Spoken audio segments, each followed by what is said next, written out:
অৱস্থা বেয়া একদম ৰঙা চিঙা পৰি গৈছে হিমন্ত বিশ্ব শৰ্মা মই চাই আছো মানে মানুহটো কেলে ইমান কম হৈছে তো চাইছো মানে এইটো মিয়াখেদা আন্দোলনটো যেতিয়া বিফল হৈ গ'ল তেওঁ মানে সাংঘাতিক ধৰণৰ খং গোটেই লাল হৈ গৈছে মানুহটো মই চাইছো এই কথা বতৰাবিলাক আৰু এনেও আমি কৈ আছিলো যে এই মিয়াখেদা আন্দোলনটো ভুৱা এটা আন্দোলন এটাও মিয়া তাৰপৰা খেদিব নোৱাৰে আৰু অলপ দিনৰ কাৰণে খেদিব টকা পইচা এটোপোলা দিবগে যেতিয়া তাৰ পাছত আকৌ সেই মিয়া তাত আকৌ ওলাব হেতু হৈ গৈছে আমাৰ প্ৰমাণ হৈ গৈছে যে আজি 6-7 মাহ মানৰ আগত মিয়াখেদা আন্দোলনটো এবাৰ প্ৰথম নহয় 6-7 মাহৰ আগতো হৈছিল সেই মিয়াখেদা আন্দোলন তেতিয়া ক'লে যে উজনি অসমৰ মিয়া মুক্ত কৰা হ'ল বুলি সেই সময়ত কোৱা হৈছিল আৰু সেই একেখিনি মানুহে যিবিলাকে মিয়া মুক্ত কৰিলে বুলি কৈছিল যিবিলাক জাতীয় সংগঠন নে কি সংগঠন নাজানো মিয়া মুক্ত কৰিলো বুলি কৈছিল আকৌ মিয়া মুক্ত শিৱসাগৰত কেনেকৈ মিয়া ভৰ্তি শিৱসাগৰ হৈ গ'ল সেই কথাবোৰ বতৰাবিলাক আপোনালোকে চাওক আৰু মোৰ হেনেকুৱা লাগে এটা জাতীয়তাবাদী বুলি কোৱা মানুহবিলাক আপুনি সুধিবচোন জাতীয়তাবাদ মানে কি এটাও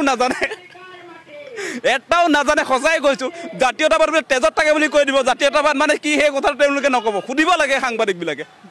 মানে তেওঁলোকৰ কথা বতৰাবিলাকৰ পৰাই প্ৰমাণ হৈ যায় আচলতে জাতীয়তাবাদ মানে কি মোৰ এই প্ৰশ্নটো হোৱাৰ পাছত তেওঁলোকে মোবাইলত আজি চাৰ্চ কৰিবগে জাতীয়তাবাদ মানে কি আচলতে গতিকে সেইটো ভুৱা জাতীয়তাবাদ সেই জাতীয়তাবাদটোৰ জৰিয়তে অসমবাসী ৰাইজ নাবাছে এইটোৰ জৰিয়তে আচলতে বিজেপি বাচিব 26ত জিকিব আৰু আমি দেখিছো দেই আপুনি এটা কথা চাওকচোন মিয়াখেদা আন্দোলন বিদেশী খেদা আন্দোলন বিদেশী সংগঠনে খেদিব লাগে নে চৰকাৰে খেদিব লাগে এটা হিমন্ত বিশ্ব শৰ্মাৰ পুলিচ প্ৰশাসন ইমান যে ডাঙৰ এটা হেৰি আছে এটা গৃহ বিভাগটো আছে সেই গৃহ বিভাগৰ মানুহবিলাকক আৰক্ষী প্ৰশাসনৰ মানুহবিলাকে কিয় মিয়া খেদিবলৈ নাযায় মিয়া খেদিবলৈ তেওঁ কাক পঠিয়াইছে দেখিছে নাই আপোনালোকে মানে সেই ভুৱা যে হয় চৰকাৰীভাৱে কিয় নকৰে বস্তুটো ভুৱা মানে চৰকাৰীভাৱে সেইকাৰণে হিমন্ত বিশ্ব শৰ্মাই নকৰে কথাটো বুজি লওক আপোনালোকে অসমবাসী ৰাইজ যে বহুত আৰ্মি মিলিটাৰী অসম পুলিচ আমাৰ বহুত গিজগিজে আছে অসমত তেওঁলোকে এঘৰ মানুহত গৈ তাত মিয়া খেদিবলৈ কিয় নাযায় নোযোৱাৰ কথাটো মানে এইটো ভুৱা এইটো সংগঠনৰ কিছুমান মানুহক পেট সংগঠন বুলি ক'ব লাগিব হিমন্ত বিশ্ব শৰ্মাৰ পৃষ্ঠপোষকতাত সেই সংগঠনবিলাক কাম কৰি আছে বুলি হিমন্ত বিশ্ব শৰ্মাই কৈছে এইটো মই কোৱা নাই বিদেশী নে স্বদেশী আপুনি চালেনে নাই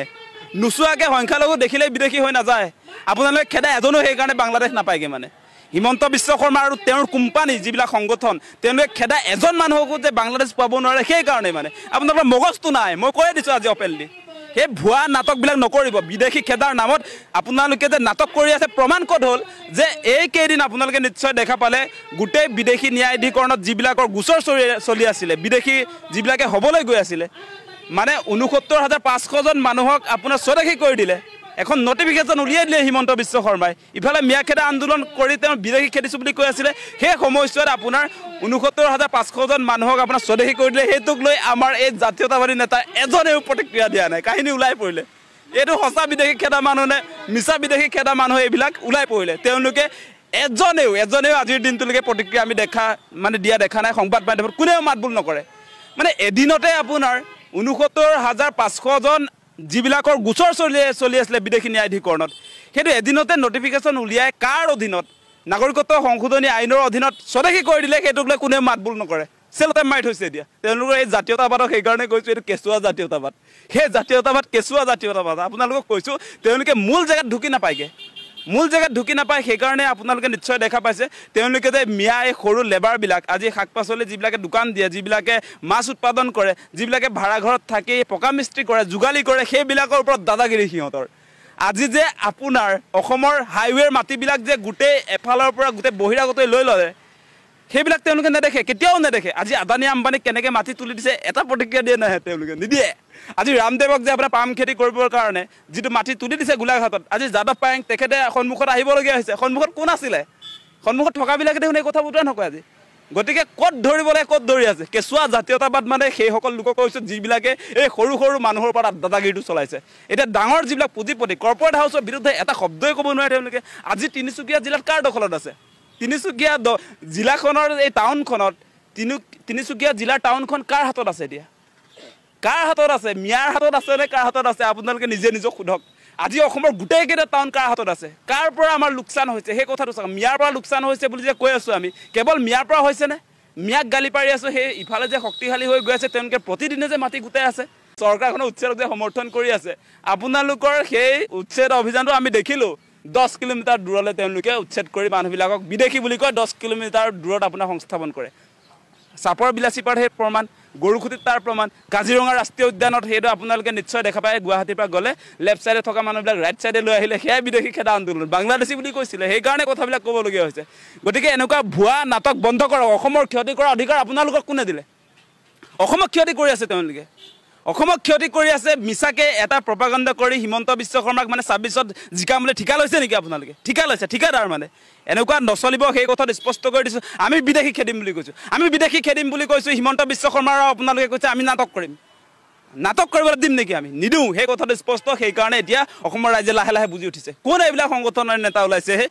বিদেশী এনেকৈ খেদে নেকি বিদেশী স্বদেশী চিনাক্ত হ'ব এনআৰচিৰ জৰিয়তে আপুনি কৈ দিলে কোনোবা বিদেশী হৈ যাব নেকি সেই নাটক নহ'ব আমি কৈছোঁ আমি বিদেশী খেদিম 1971 চনৰ 25 মাৰ্চৰ পৰা যিবিলাক মানুহ ইয়াত আহিছে অসমত গোটেইবিলাক যাব লাগিব সেই কথা আমি কৈছোঁ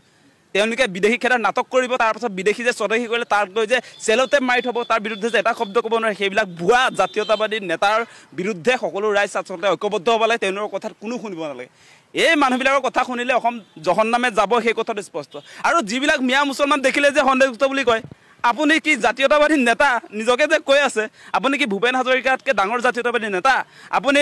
জ্যোতিপ্ৰসাদ আগৰৱালাতকৈ কি ডাঙৰ জাতীয়তাবাদী নেতা ওলাইছে আপুনি মানে আমাৰ যিবিলাক স্বনামধন্য ব্যক্তি যিবিলাক আচলতে অসমৰ গোটেই অসমখনৰ আচলতে যিবিলাক হিৰো বুলি ক'ব লাগিব অসমৰ নায়ক